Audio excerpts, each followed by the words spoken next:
Muito bem, pessoal. Na sequência, então, vamos continuar a tratar das provas e agora num tema sob a ótica do direito constitucional, o direito fundamental à prova.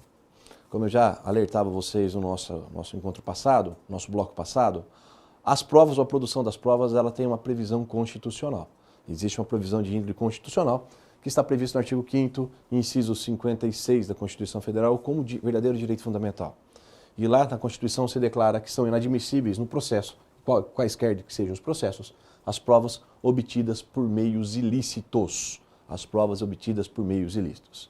E aqui nós vamos ter uma diferença doutrinária entre o que seja prova ilícita e prova ilegítima. A prova ilícita é aquela que traz uma ilegalidade extrínseca. É aquela que, na sua formação, de alguma forma, feriu um direito fundamental de alguém. Feriu a sua intimidade, a sua privacidade, feriu inclusive a sua integridade física. São as provas obtidas mediante tortura, são as provas obtidas por interceptação telefônica sem as regras previstas para o processo, são as quebras indevidas de sigilo bancário, de sigilo fiscal, enfim, o ferimento ao direito de privacidade ou intimidade do indivíduo. Quando falamos uma prova ilegal, nós estamos pensando então numa prova que ofende esta regra de direito material, essa regra do direito do próprio indivíduo, diferente da prova ilegítima. A prova ilegítima, ela produz uma chamada nulidade intrínseca.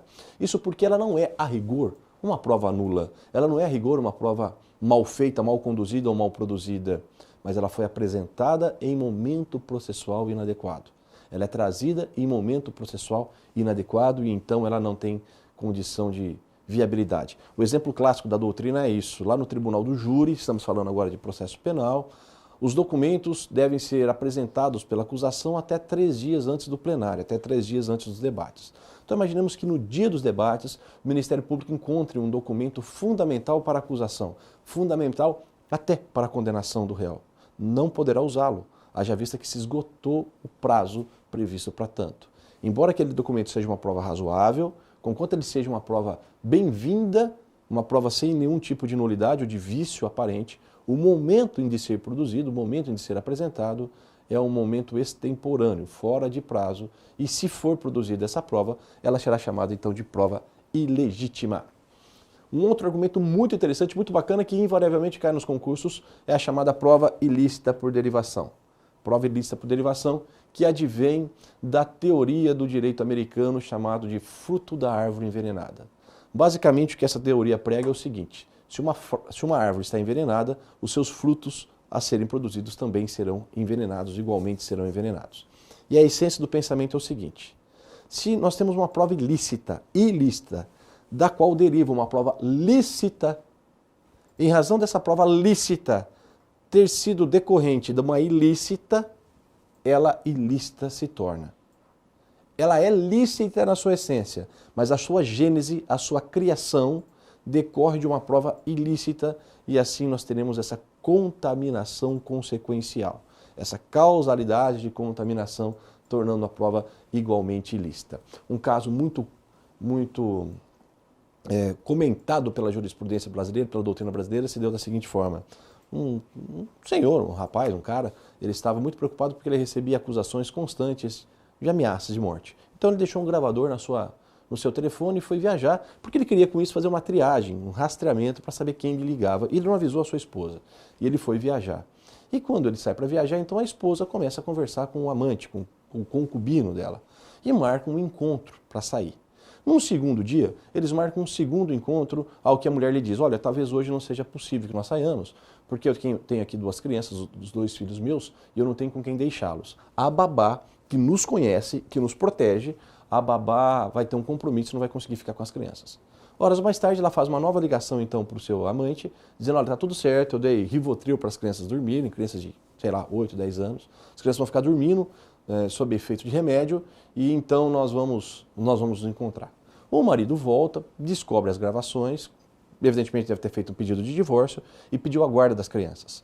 E ao pedir a guarda das crianças, ele pretende demonstrar que a mãe era uma péssima mãe, em razão de dar remédio faixa preta para essas crianças, que poderiam convulsionar, que poderiam ter algumas consequências maiores, e deixando-as sozinhas para que ela então saísse com o seu concubino, com o seu amante. Ao que o judiciário lhe pergunta, cara, como é que você descobriu essa prova? Ah, através de uma gravação feita na minha casa, no meu telefone, mas entre duas pessoas, entre ela, a mulher e entre o amante. Ao que a jurisprudência ele responde, então, essa prova é ilícita. E é ilícita, nós veremos os motivos na sequência. Então, muito bem.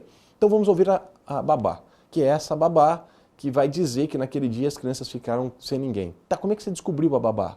Através da ligação? Essa babá, que seria uma prova lícita, ela está contaminada pela ilicitude porque o seu conhecimento adveio de uma prova ilícita. Aqui reside a prova ilícita por derivação. Particularmente, eu acho que o tribunal aqui sopesou muito mal, dentro de um princípio chamado, ou de um critério chamado de ponderação de direitos. Eu acho que mais importante do que não ser processado por prova ilícita seria a manutenção da integridade daquelas crianças. Mas, de qualquer forma, sirva o exemplo. Através de uma gravação ilegal, descobriu-se o nome de uma testemunha, que por ter sido descoberto em razão daquela gravação ilegal, está contaminado também pelo vício da ilicitude. Essa é a prova ilícita por derivação e nenhuma delas vale.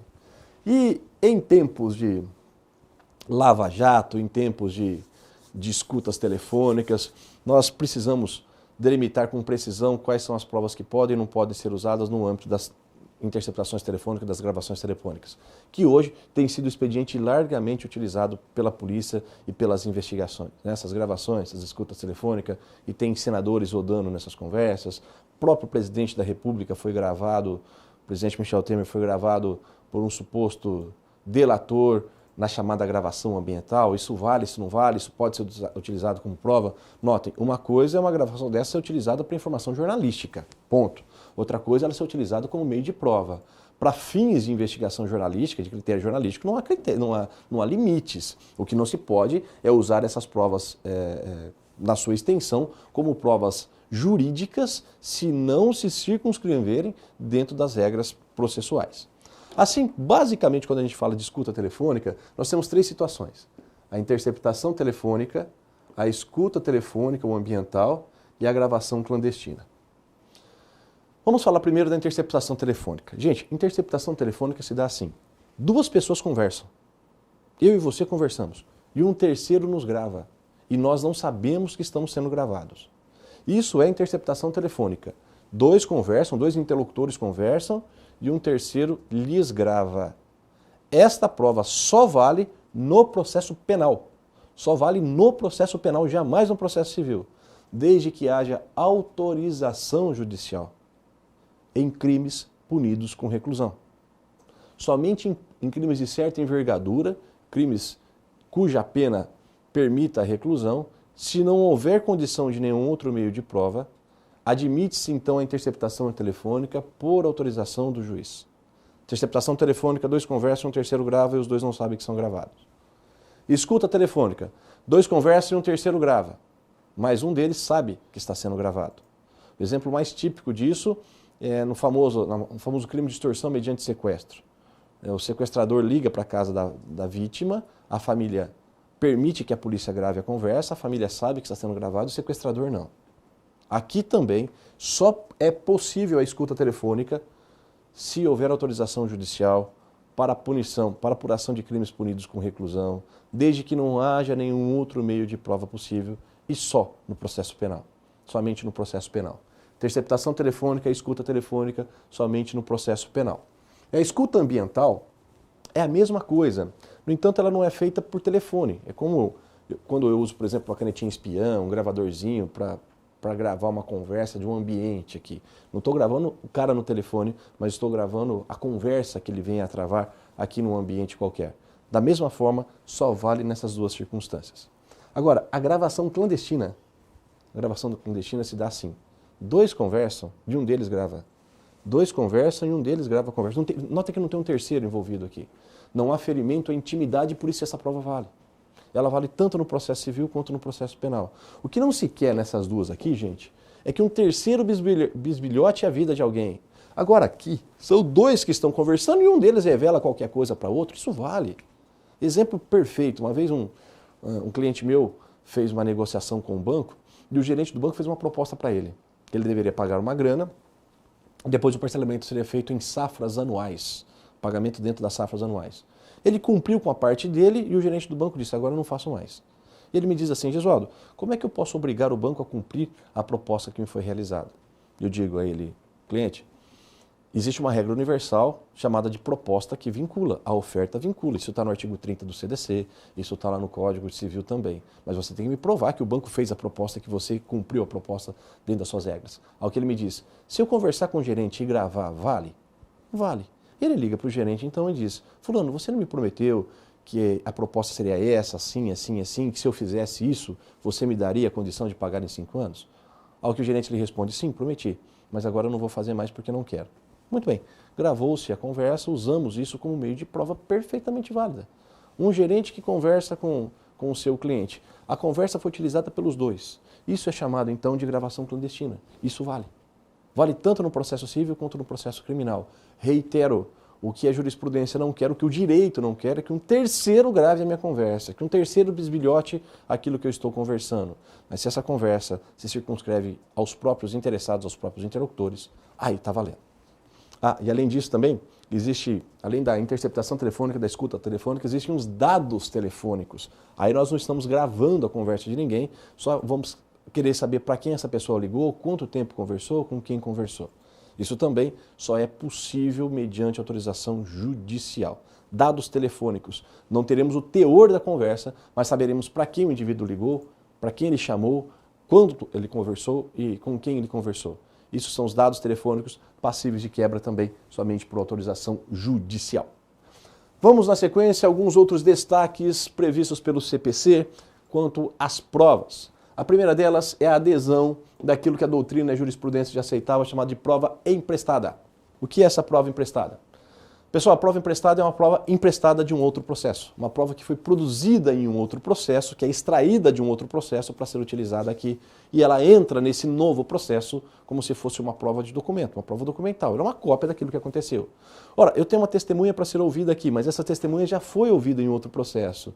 Para eu ter maior precisão daquilo que se constou lá, basta eu extrair essa cópia daquele outro processo e trazer para o processo que aqui está. Isso é a prova emprestada. E, entre aspas, assim temos. Para a utilização da prova emprestada, faz-se necessária a observância do contraditório no processo de origem, assim como no processo de destino, considerando-se que, neste último, a prova mantém a sua natureza originária.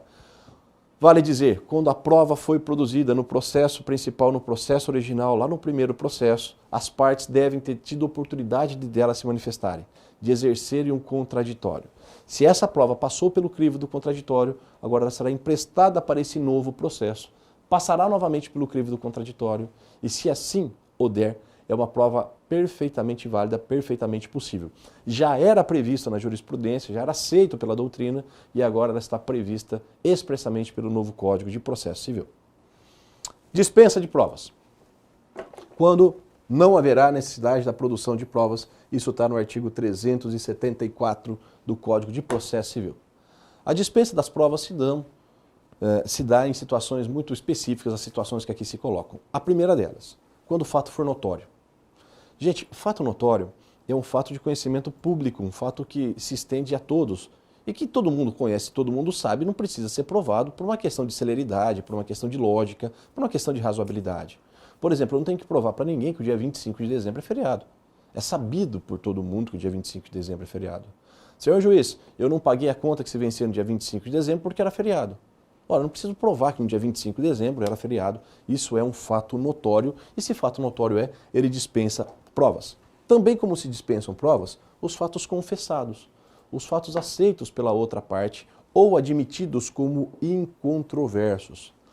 Olha só, gente, nós vamos fazer provas de um fato que seja controvertido, de um fato que alguém tenha alegado e a outra parte tenha impugnado. Um ponto controvertido, uma questão controvertida. Foi trazido um ponto num processo que se tornou uma questão, haja vista que esse alegou e aquele contra-alegou o que havia sido alegado no primeiro momento. Aqui tudo bem, nós vamos falar de prova. Então, mas vamos pensar numa situação assim. Eu entro com uma ação de indenização contra alguém dizendo, senhor juiz, eu estava pelo sinal verde, passei pelo sinal verde, quando esse cara em alta velocidade pelo sinal vermelho bateu no meu carro, causando-me danos de 15 mil reais. O réu vem e diz o seguinte, juiz, a conta está errada, não são 15 mil reais, são 10 mil reais apenas.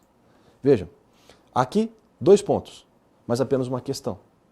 Aquele primeiro ponto, se eu estava em sinal verde ou não, se ele estava em sinal vermelho ou não, se ele estava em alta velocidade ou não, não foi impugnado. Não se criou controvérsia. Foi admitido, foi confessado. E se admitido fora, se confessado fora, não há por que discutirmos sobre provas dele. Não há por que apresentarmos provas ou falarmos de provas sobre ele. Está resolvida a questão. No entanto, o outro ponto se tornou controvertido. Qual é a extensão do dano? É 10 mil, 15 mil, são 10 mil, são 15 mil reais? De qual é o valor desses danos? É aqui que nós vamos ter que fazer provas agora. Então, no primeiro momento, não precisamos provar sobre o enredo do acidente, sobre as circunstâncias do acidente, porque eu invoquei algo que foi confessado pela outra parte. Mas, no segundo momento, teremos que provar a extensão desses danos, porque ali há a necessidade da prova em razão da controvérsia em torno desse assunto. Assim, gente, nós só vamos falar de provas quando houver controvérsia em torno da questão. E fatos controvertidos, não de direito, não o direito. Isso é a regra do artigo 376 do Código de Processo Civil. Pessoal, a rigor, nós não provamos tese jurídica. A rigor, nós não precisamos produzir provas da vigência de um código ou da vigência de uma lei. A jurisprudência, aliás, o nosso ordenamento jurídico, isso não é nem jurisprudência, nosso ordenamento jurídico parte de uma presunção de que o juiz conhece a legislação. São famosos os provérbios latinos, narra data tibius, o juiz conhece a lei, narra factum, data tibius, como se o juiz estivesse conversando conosco. Me narra o fato que eu te dou o direito, me conta o que aconteceu, deixa que o direito eu aplico. Juris novit curia, presume-se que o juiz conheça a lei, presume-se que o juiz conhece o ordenamento jurídico. Muito bem, mas para efeito de concurso vamos pensar o seguinte, a legislação federal, nós não precisamos prová-la, não precisamos demonstrá-la ao juiz partindo-se da premissa que ele a conheça. Assim é, hoje, do ponto de vista prático, desnecessário a gente ficar fazendo uma fundamentação sobre danos morais. Se é o juiz dos danos morais, tem previsão no artigo 5º, inciso 5 da Constituição, para isso ele conhece. Talvez seja interessante nós fundamentarmos uma tese jurídica quando um ponto é controvertido ou quando um ponto não é muito do conhecimento do juiz ou quando a legislação é nova, alguma coisa assim. Mas, a rigor, nós não perderíamos uma ação porque não apresentamos a tese jurídica, porque não provamos a existência da tese jurídica federal. No entanto, a legislação municipal, estadual, estrangeira e consuetudinária que é de costumes, essas têm que ser provadas. Imaginemos que eu vou entrar com uma ação para um policial militar do estado de São Paulo pedindo uma remoção dele para alguma outra localidade em razão de uma lei estadual, uma lei do estado de São Paulo. O juiz de São Paulo não é obrigado a conhecer essa legislação. Aí eu tenho que provar o teor, a vigência dessa lei. O mesmo se diga de uma legislação municipal. Estou defendendo um servidor público municipal num procedimento administrativo qualquer. Tenho de provar a vigência da lei municipal ao juiz para que então faça coro àquela tese jurídica que eu apresento. Eventualmente, a legislação estrangeira será invocada em território nacional e será aplicada em território nacional. Deverei provar a sua vigência. Vale o exemplo que nós estudamos lá em Direito Civil, quando falamos de sucessão. Se estamos falando de herança de estrangeiro em território nacional, aplica-se a lei que seja mais favorável ao herdeiro nacional. Um exemplo hipotético porque não conheço a legislação mexicana.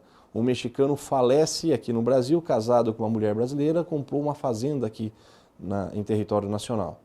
A lei, uma vez que ele se casou com essa brasileira, a lei a ser aplicada quanto a essa sucessão é a lei que for mais favorável à brasileira, ainda que seja a lei mexicana. E então eu pretendo invocar a lei mexicana e deverei provar o seu teor. Haja vista que o juiz não precisa conhecer, então, teor de legislação estrangeira e tampouco legislação consuetudinária. A consuetudinária é aquela que advém de costumes. Aqueles costumes que nós vamos dizê-los são praterlegem, seguem paralelo à lei, nunca contrário à legislação, mas sempre complementando a legislação ou implementando a legislação naquilo que não lhe for antagônico. Essa legislação, essa norma consuetudinária também tem que ser provada. Então fica a dica, não preciso demonstrar ao juiz a tese jurídica federal, a aplicação da legislação federal, mas sim a legislação estadual, municipal, consuetudinária e também a estrangeira, se eventualmente for a ser aplicada. Na sequência, um texto de grande repercussão do ponto de vista jurídico, que criou uma certa celeuma, que instaurou uma certa celeuma, uma certa discussão, ela está prevista no artigo 379 do Código de Processo Civil e assim se lê. O artigo 379 basicamente determina o seguinte: preservado o direito de não produzir prova contra si própria, incumbe à parte, inciso 1, comparecer em juízo respondendo ao que lhe for interrogado, e inciso 2, colaborar com o juízo na realização de inspeção judicial que for considerada necessária, e inciso 3, praticar o ato que lhe foi determinado. Vamos pegar aqui, gente, ó. Preservado o direito de não produzir prova contra si própria. Ora, se nós levarmos isso à quintessência, a ferro e fogo, nunca ninguém vai participar de uma audiência que lhe seja contrária, que lhe seja desfavorável, sob o argumento de que não vou responder a pergunta porque isso pode ser usado contra mim. A melhor interpretação que se faz disso, a interpretação mais consentânea que se faz disso, é que a parte pode dispensar-se, pode deixar de comparecer em juízo ou responder a algum que lhe for indagado nessas três hipóteses, quando a resposta a ser dada trouxer consequências criminais. Consequências criminais e não qualquer outro tipo de consequência. Vamos imaginar numa ação de investigação de paternidade, por exemplo, em que eu venha perguntar para o suposto réu se ele teve relações sexuais com a suposta mãe. Relações sexuais são dois adultos, não estamos a falar de estupro. E pergunto então a ele se ele teve relações sexuais com a mãe. Ele não pode simplesmente negar-se a responder, haja vista que isso não traria consequências criminais. Portanto, nós temos que fazer um sopesamento dessa expressão que aqui está. Preservado o direito de não produzir prova contra si própria, desde que traga repercussão criminal, a parte tem que comparecer em juízo, colaborar com o juízo e praticar o ato que lhe foi determinado. Esse direito de não incriminação, ele está relativizado e assim vem o enunciado 51, que diz assim: a compatibilização do disposto nesses dispositivos com o artigo 5º da Constituição Federal assegura à parte exclusivamente o direito de não produzir prova contra si em razão de reflexos no ambiente penal. Se não houver reflexo no ambiente penal, a parte deverá comparecer em juízo, responder o que lhe foi indagado e colaborar com o juiz. Aliás, não apenas com o juiz. O princípio da colaboração exige que as partes colaborem-se mutuamente uma com as outras. Na sequência, vamos falar da chamada produção antecipada de provas. Pessoal, lembram daquela sistemática que apresentamos? Primeiro tem uma petição inicial, depois tem uma citação, depois tem uma contestação. Aí o juiz marca uma audiência e é nessa audiência que serão produzidas as provas. Isso pode demorar pra caramba. E nesse intervalo, aquela prova que era essencial, ela pode ter se perdido, em razão do tempo. Imaginemos lá uma perícia que precisa ser feita no local da frenagem de um carro para demonstrar o excesso de velocidade ou não. Imagine uma perícia que tem que ser feita em alguém que sofreu um acidente. Com o tempo, essas perícias podem ficar prejudicadas.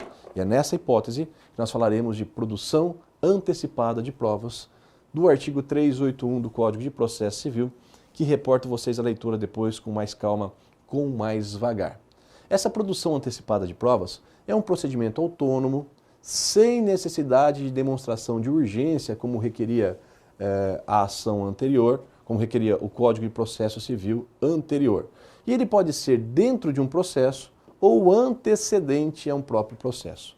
O que eu pretendo, gente, é apenas a produção da prova. Juiz, eu preciso da realização da prova. Se eu vou usar essa prova ou não, é uma outra questão. Se essa prova me será útil ou não, se eu vou propor uma ação principal com base nessa prova, é um outro papo, é um outro assunto, fica para um segundo momento. Mas nesse momento eu pretendo perenizar a prova. O que eu quero, o que eu busco é apenas a realização da prova para que ela não venha a ser perdida e não venha a me prejudicar, não venha a obstruir a busca de um direito meu em razão exatamente da falta de provas. Olha o nome do procedimento: produção antecipada de provas, que pode ser feito antes de um processo ou dentro de um próprio processo. Não é mais uma ação cautelar típica, não precisa mais demonstração de necessidade ou de urgência, basta apenas que essa prova tenha importância para um processo futuro.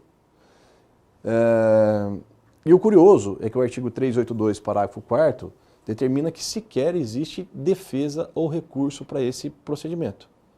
Peço a produção da prova, a outra parte apenas acompanha a realização da prova, mas não há que se falar nem em defesa e nem em recurso nessas situações. Bom, vamos trabalhar agora sobre as provas em espécie.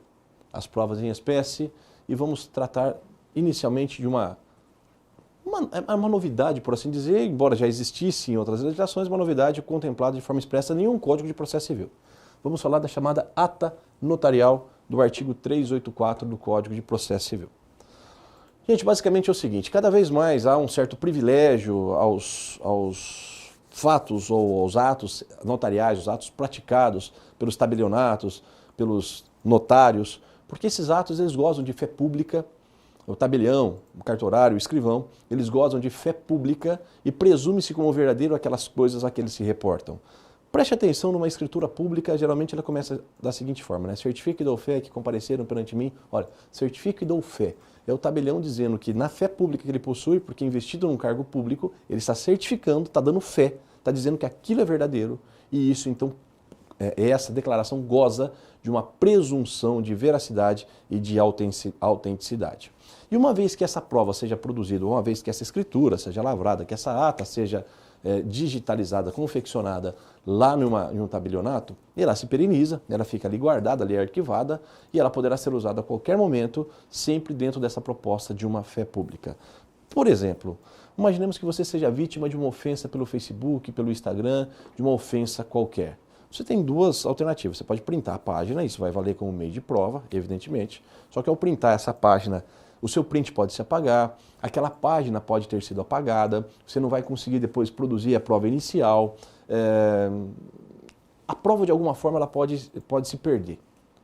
Agora imaginemos a seguinte situação, você foi ofendido no Facebook, você pegou lá teu celular, leva lá num tabelionato, fala, tabelionato, aqui está a página onde houve, tabelião, aqui está a página onde houve a ofensa do a ofensa a meus direitos da personalidade mediante o Facebook. O tabelião então vai lavrar uma ata, dizendo, certifico do fé que compareceu perante mim fulano de tal, descrevendo ofensas que lhe foram ditas e proferidas da seguinte forma, tais, e descreve literalmente, ipsiliteris, aquilo que foi dito. Certifico mais que essa página encontrava-se, por exemplo, no Instagram, no sítio tal, que me foi apresentada a tal data, tal, e imprime aquilo e arquiva-se na escritura. Ainda que a outra parte que falou mal de você venha apagar essa página no segundo momento, ou que o seu print venha a se perder, a ata notarial pereniza a prova, torna essa prova perene e poderá ser utilizada a qualquer momento. Essa é a ata notarial, aquela então que torna público o fato ao qual se reporta e gozando de fé pública como presunção de veracidade e autenticidade daquele fato ao qual se reportou. Nos próximos blocos nós vamos falar de outras provas em espécie, fique aí, não saia não, já já a gente continua.